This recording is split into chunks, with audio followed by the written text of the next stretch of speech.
हमारे जो अगले मेहमान हैं उनका शुमार बीजेपी के तेज तर्रार तर्जुमान में किया जाता है। शाहनवाज हुसैन साहब अपनी बेबाक राय रखने के लिए भी जाने और पहचाने जाते हैं। शाहनवाज हुसैन साहब को लगभग हर रोज हम किसी न किसी नामी ग्रामी चैनल्स पर प्राइम टाइम का डिबेट का हिस्सा बनते देखते हैं और जो उनकी पार्टी है उसका मौक़िफ़ रखते हम देखते हैं। तो इससे पहले कि मैं उनके स्टेज पर उनको फॉर्मली दावत दूं, उनके सियासी सफर पर एक नजर डालते हैं। 1968 में बिहार के सुपौल में पैदा हुए शाहनवाज हुसैन हिंदुस्तान की सियासत का बड़ा नाम है। 1999 में 13वीं लोकसभा के आम इंतखाबात में जीत दर्ज करने के बाद भारत सरकार की मुख्तलिफ वजारत की जिम्मेदारी अदा की। 2001 में वजारत कोल का आजादाना चार्ज संभाला और इसके बाद इन्होंने सिविल एविएशन मिनिस्ट्री में बतौर कैबिनेट वजीर अपने फराइज अंजाम दिए। साथ ही हिंदुस्तानी हुकूमत के सबसे नौजवान कैबिनेट वजीर भी बन गए। 2003 से 2004 तक मरकजी कैबिनेट में टेक्सटाइल मिनिस्टर के ओहदे पर फाइज रहे। Shahnawaz Hussain the original youth leader के तौर पर भी जाने जाते हैं। बीजेपी तर्जुमान शाहनवाज हुसैन अपनी बेबाक राय रखने के लिए जाने और पहचाने जाते हैं। संगम में शाहनवाज हुसैन से बात करेंगे मुस्लिम सियासत और क़यादत पर।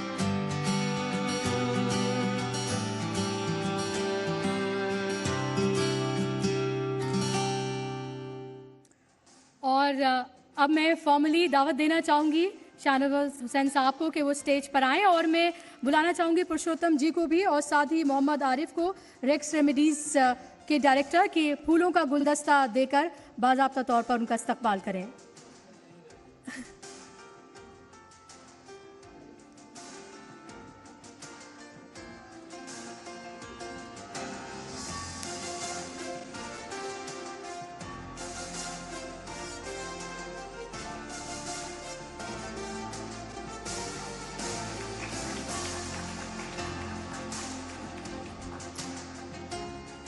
और मैं एक बार फिर से बुलाना चाहूँगी खुर्शीद रब्बानी जी को कि वो स्टेज पर आएँ और इस सेशन का आगाज़ करें शाहनवाज हुसैन साहब के साथ।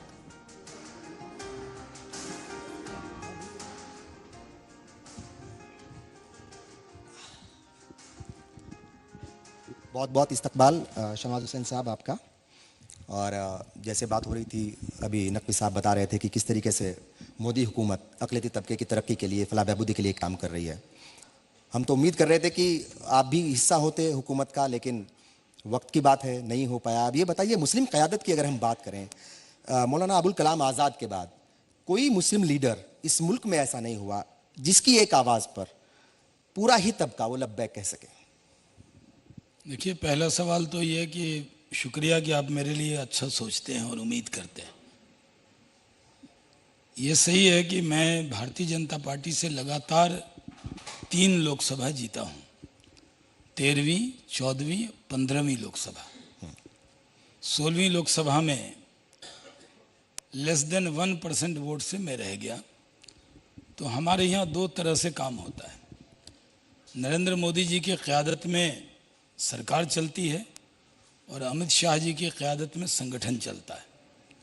हमारे यहाँ जो संगठन में लोग काम करते हैं उनका भी बड़ा रोल उपयोग है।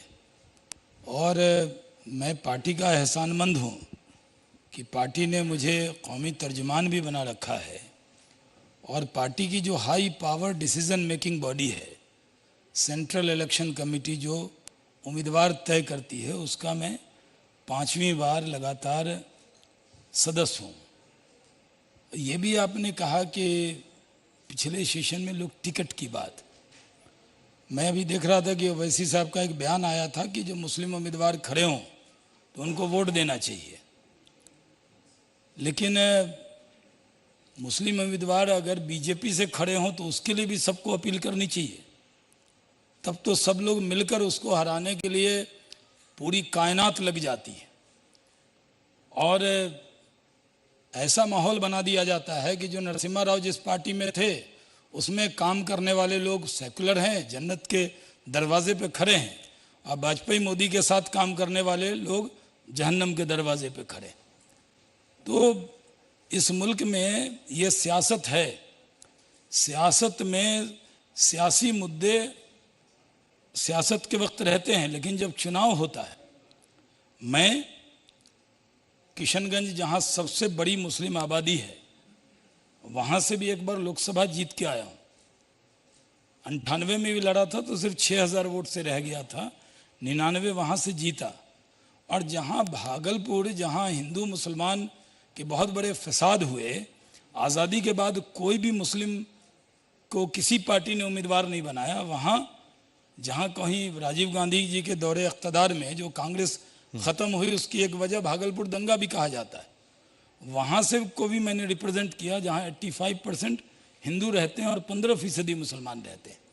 तो जब लोग ये सब चर्चा शुरू कर देते हैं, आपने कितने उम्मीदवार दिए, उसने कितने दिए, अगर ये पैमाना होगा तो हिंदुस्तान की तारीख में सबसे ज़्यादा वज़ीर नरसिम्हा राव जी ने बनाए थे भारत सरकार में मुस्लिम। तो इसका मतलब सबसे बड़े सेकुलर नेता वही थे, क्योंकि उनके वजारत में सबसे ज़्यादा वज़ीर थे। खुर्शीद रब्बानी साहब जब काम करते हैं, आपके नीचे में मज़हब व मिल्लत के बिना भेदभाव के बहुत से लोग काम करते हैं। वो ये उम्मीद करते हैं कि आप उनके साथ मसावात के साथ काम करें। तो जो हुकूमत में लोग होंगे वो मसावात के साथ काम करें। ये ज़रूरी नहीं है कि वो आपके हम मज़हब हों, आपके हम वतन हों, और हम वतन का रिश्ता हम मज़हब से कम नहीं होता है। बिल्कुल, लेकिन ये माना जाता है कि अगर उसी तबके का जो मिनिस्टर है, मतलब मिनिस्टर होगा उसी तबके का, या जो है रिप्रेजेंटेटिव होगा, तो वो उन इश्यूज को ज़्यादा अच्छी तरीके से समझेगा और उन्हें हल कर पाएगा आराम से।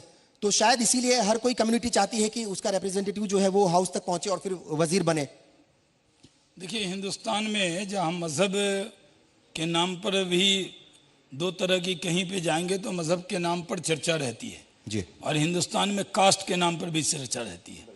तो यादव की चिंता यादव करेगा, कुर्मी की चिंता कुर्मी करेगा, दलित की चिंता दलित करेगा, मुस्लिम की चिंता सिर्फ मुस्लिम करेगा। अगर ये राय बनने लगी तो बहुत दुश्वारी आएगी। ये सही है कि टैलेंटेड होगा, अगर आप टैलेंटेड हैं, मान लीजिए आपने अंग्रेज़ी पढ़ी, तो ज़रूरी नहीं है कि आप अंग्रेज़ी पढ़ी तो आप उन विषय को नहीं जान सकते, आप जान सकते। तो मैंने आपसे कहा कि जो कुर्सी पर बैठे लोग हैं, अगर वो मसावात के रास्ते पर हैं, वो ईमानदाराना तरीके से काम कर रहे हैं, तो करना चाहिए। ये सही है कि लोकतंत्र है, इसमें लोग उम्मीद करते हैं कि ज़्यादा से ज़्यादा उनकी कम्युनिटी के लोग जीत के आएँ, और बहुत से लोग आते भी हैं। लेकिन मैं इससे सहमत नहीं रहता कि मुसलमान का भला मुसलमान ही करेगा और हिंदू मुसलमान का भला नहीं कर सकता। और मैं जब मुझे कलमदान मिला था जब वजारत का जी, तो मैंने ये सोचा कि मेरे टेबल पे तिरंगा रखा है, मैं भारत सरकार का कैबिनेट मिनिस्टर हूँ, मेरे कलम से ईमानदारी से काम होना चाहिए। ये नहीं है कि कोई इंटरव्यू हो रहा है और कोई मुस्लिम है तो उसको फेवर करना चाहिए।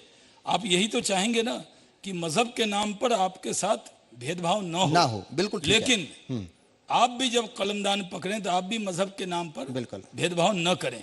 मुस्लिम ऐसी क़यादत उम्मीद की करनी बिल्कुल चाहिए। सही है। शहनवाज हुसैन साहब, बहुत कम उम्र में जो है आप वजीर बन गए थे, बहुत मतलब उस वक्त मेरा ख्याल के सबसे यंग वजीर थे, और जाहिर तौर पर बड़ी जिम्मेदारी आपने संभाली।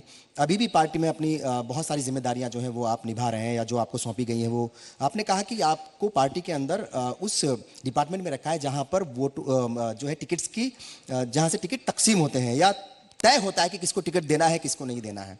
क्या वजह है उत्तर प्रदेश में 403 असेंबली सीट्स हैं, वहां पर एक भी मुस्लिम जो है आपको कैंडिडेट नहीं मिला। कर्नाटक में 224 सीट्स हैं, वहां पर एक भी मुस्लिम जो है कैंडिडेट आपको नहीं मिला। गुजरात में एक भी मुस्लिम कैंडिडेट आपको नहीं मिलता, महाराष्ट्र में नहीं मिलता। क्या वजह है, क्यों मुस्लिम जो है वो क़यादत को आपकी पार्टी आगे नहीं बढ़ने देना चाहती या फिर उनको मौका नहीं देती?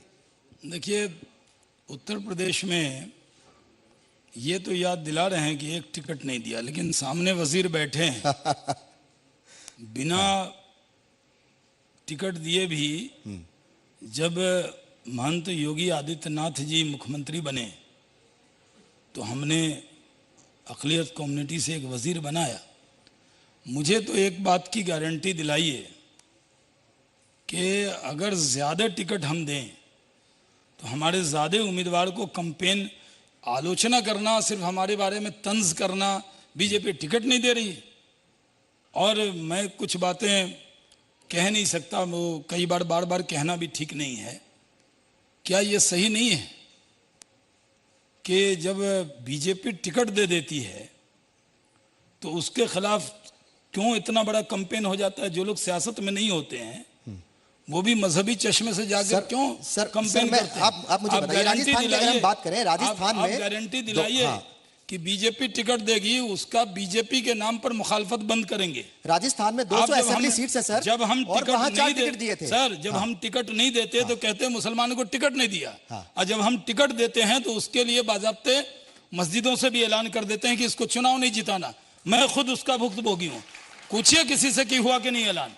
मैंने जाके इलेक्शन कमीशन को लिख के दिया कि मस्जिद का माइक मेरे खिलाफ गलत इस्तेमाल है, ये नहीं होना चाहिए। उन्होंने कहा फिर तो इमाम पर केस होगा। मैं मोहसिन रजा साहब बैठे, ये हमारे रजा साहब बैठे, मैंने इनको जाती बातचीत में बताया। तो मैंने इलेक्शन कमीशन से अपना पिटीशन वापस लिया कि बीच चुनाव में मैं नहीं चाहता कि कौन सी मस्जिद से ऐलान क्यों हुआ, कि नहीं शाहनवाज मत देखो, मोदी को हराना है। ये माहौल क्यों बनाते हैं? उसको रोकने के लिए आप क्यों नहीं प्रोग्राम करते? सिर्फ जब बीजेपी का कोई नेता आप लोगों के हाथ लग जाता, आप कहते आप टिकट नहीं देते। बिल्कुल, किन लोगों ने टिकट दिया? क्या आपको मालूम है कि मुलायम सिंह यादव पिछली लोकसभा में भी भारतीय जनता पार्टी का एक मुस्लिम एमपी था पिछली लोकसभा में, सैयद शाहनवाज हुसैन। अभी सवाल आया कि आप मुस्लिम को लोकसभा में नहीं देते, नकवी साहब से पूछा आपने, लोकसभा में तो दिया था। और समाजवादी पार्टी का और आरजेडी, जो दोनों पार्टी अपने आप को सेकुलर पार्टी कहती है, खुद से कहती है, उनका कोई मुस्लिम एमपी नहीं था, लेकिन बीजेपी का एक था। तब आपने क्यों नहीं कहा कि समाजवादी पार्टी में एक भी मुस्लिम एमपी क्यों नहीं जिता सके मुलायम सिंह? अभी भी अपने परिवार के अलावा मुलायम सिंह यादव एक भी मुसलमान को एमपी क्यों नहीं बना सके? ये भी जवाब उनको देना चाहिए। हाँ, बिल्कुल। और उत्तर प्रदेश में अभी तो एक सीट वो किसी भी तरीके से जीत पाए हैं। ये बताइए, मैं राजस्थान की बात करूंगा। राजस्थान में 200 असेंबली सीट्स है। वहां पर जब पिछली बार इलेक्शन हुए 2013 में तो 4 टिकट दिए गए थे पार्टी की तरफ से, 2 जीत भी गए, उनमें से एक कैबिनेट मिनिस्टर भी हैं। बड़ी जिम्मेदारी वो निभा रहे हैं। जब आप टिकट देंगे तो जीत भी जाएंगे, टिकट तो देना शुरू कीजिए सर। देखिए, मैं आपको बहुत अदब के साथ आपको जवाब देना चाहता हूँ। थोड़ा रिसर्च करेंगे क्योंकि आप तो राजस्थान के हैं जी। राजस्थान में क्या आपको मालूम है 77 में गुल मोहम्मद मंसूरी बिल्कुल राजस्थान से जीते थे। उससे जीते थे वो। गुल मोहम्मद मंसूरी जनसंघ से जीते थे। राजस्थान में हमारी पार्टी का काम बहुत ज्यादा है। अगर कोई बड़ी बड़ी बात दिल्ली में कोई कर सकता है आपके प्रोग्राम में आके, राजस्थान के हर जिले में, आप इस बात के गवाह भी हैं, मैं आपके कई प्रोग्राम में आया हूं। अगर आपका प्रोग्राम होता था तो उसमें जितनी तादाद कांग्रेस से आए हुए मुस्लिम होते थे, हम बराबर आते थे आपके प्रोग्राम में। और हर जिले में हमारा, क्योंकि वहाँ कांग्रेस वर्सेस बीजेपी ज़्यादा है, हमारी हर जिले में अच्छी बॉडी है, अच्छा काम है। भैरव सिंह शेखावत से भी बड़ी तादाद में अक़लियत के लोग जुड़े थे। और वसुंधरा राजे सिंधिया अभी जब पिछला बाई इलेक्शन लोकसभा का छोड़ दें जो धौलपुर जीती हैं, वहाँ मैं जी सलाम पर जिम्मेदारी से कह सकता हूं कि 80% मुस्लिम वोट से वो धौलपुर का, और धौलपुर में पिछली बार एमएलए जो है मुस्लिम ही थे, अब्दुल सकीर। तो मैं मानता हूं कि राजस्थान में हमने काम जितना शुरू किया और राज्य में कम हुआ है।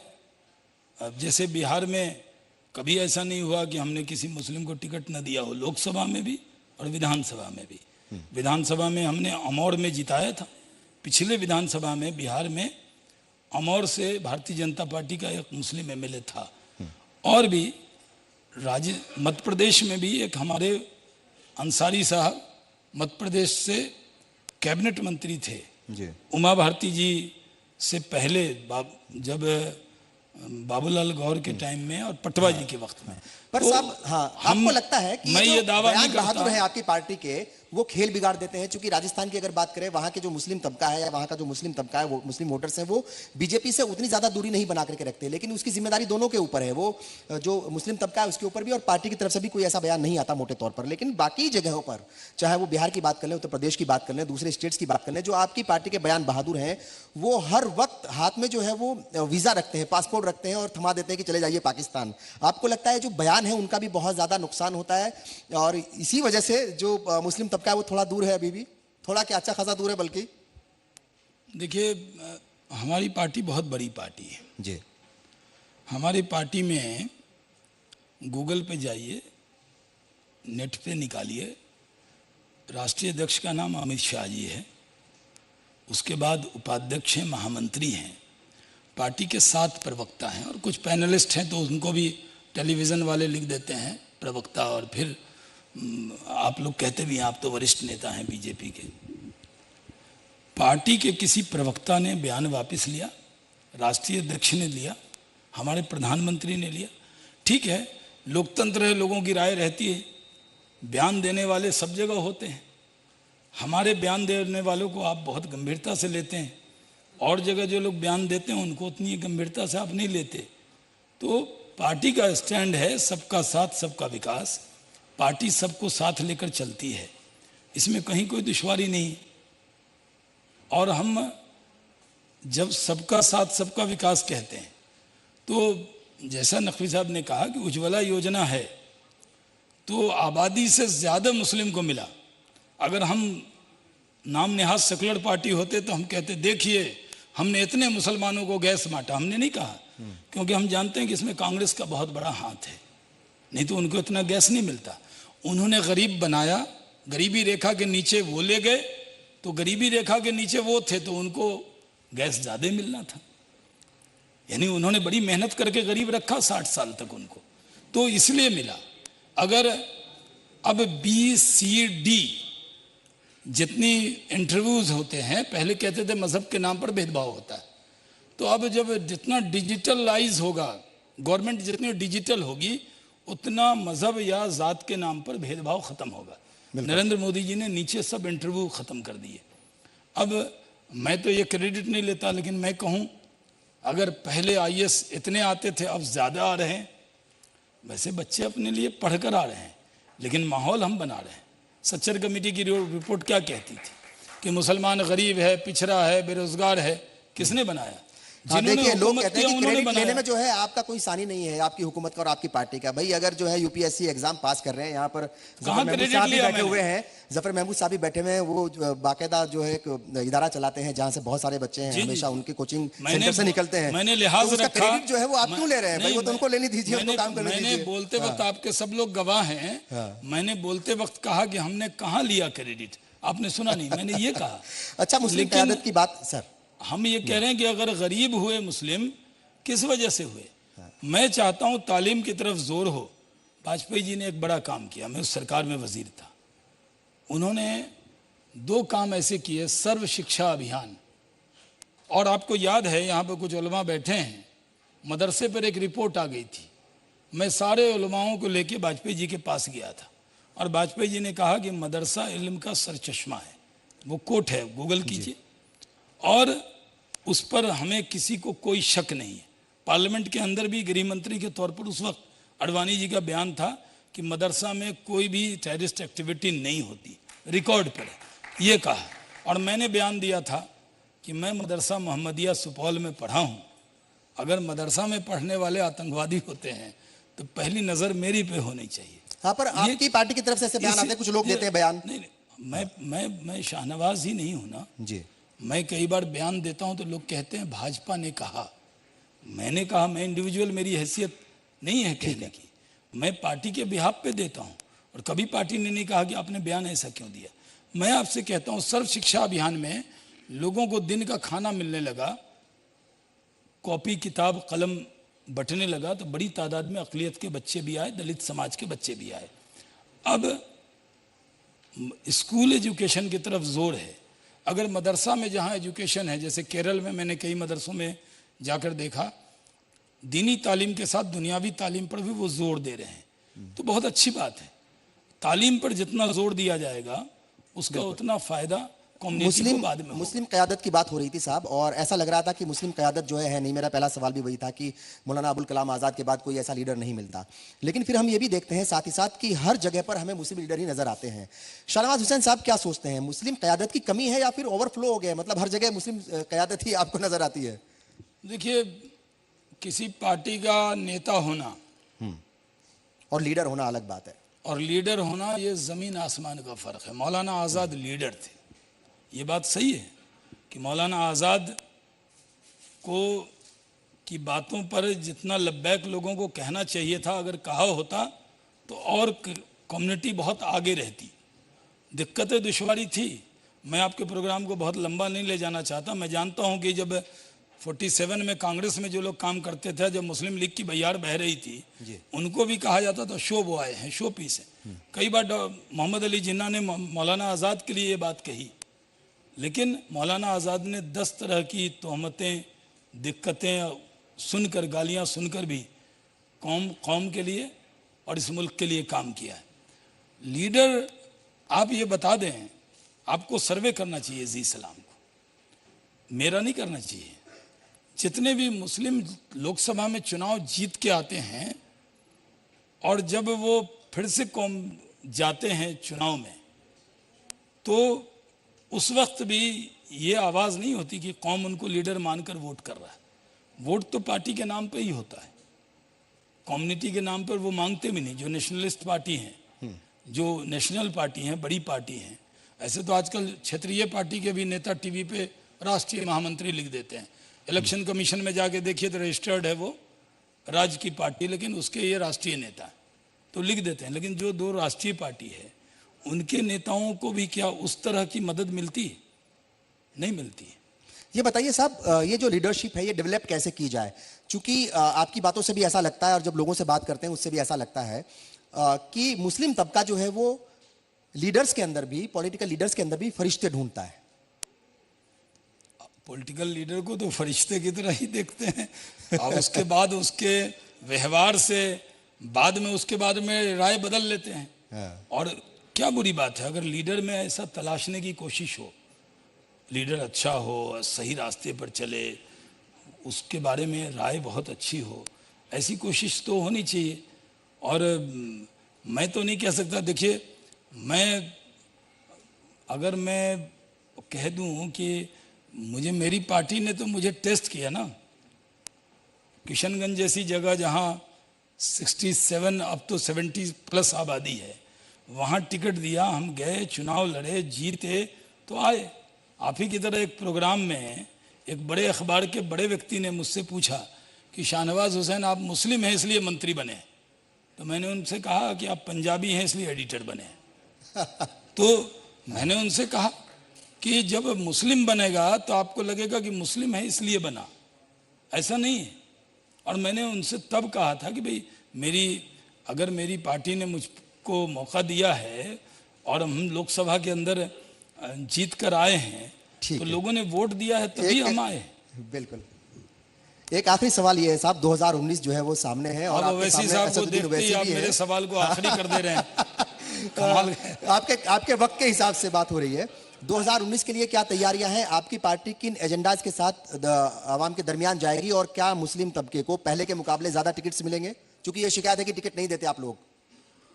देखिए, कुल हिंद मजलिस इत्तेहादुल मुस्लिमीन तो ज्यादा मुसलमानों की टिकट देती है, तो इसका मतलब वही भला करना चाहते हैं। कांग्रेस पार्टी ने नरसिम्हा राव के टाइम में सबसे ज्यादा टिकट दिया, सबसे ज्यादा वजीर बनाए, तो वही हमदर्द हैं। ये पैमाना नहीं होगा। जो देखिए, राज्यसभा तो किसी को दिया जा सकता है, लोकसभा जब टिकट तय करते हैं तब जीतने का भी एक पैमाना होता है। ये नहीं है कि साहब हमने कहा कि आज 20 लोगों को देना है, भाई आ जाओ दे देते हैं टिकट, ये नहीं हो सकता। बिल्कुल। तो मेरी पार्टी के बारे में इतनी गलत फहमियां पैदा करने वाले लोग हैं, बीजेपी सुबह से शाम तक बीजेपी को अगर 4 गाली तोहमत न दें तो खाना न पचे, तो इतनी गलत फहमियों को खड़ा करने वाले के बीच में बीजेपी में मुस्लिमों में काम खड़ा करना चैलेंज इतना आसान काम तो नहीं, मुश्किल काम है। आग का दरिया है, डूब के जाना है, फिर निकल के पार्लियामेंट में आना है। आसान काम नहीं है।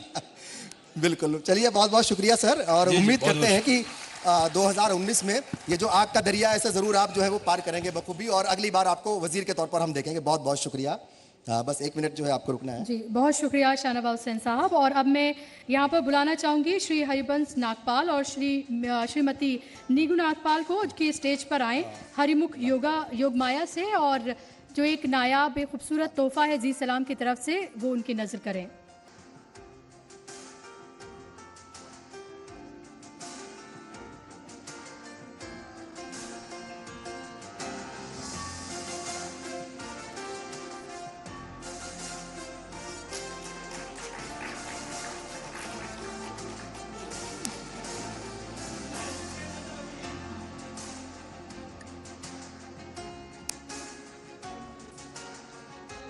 बहुत शुक्रिया सर।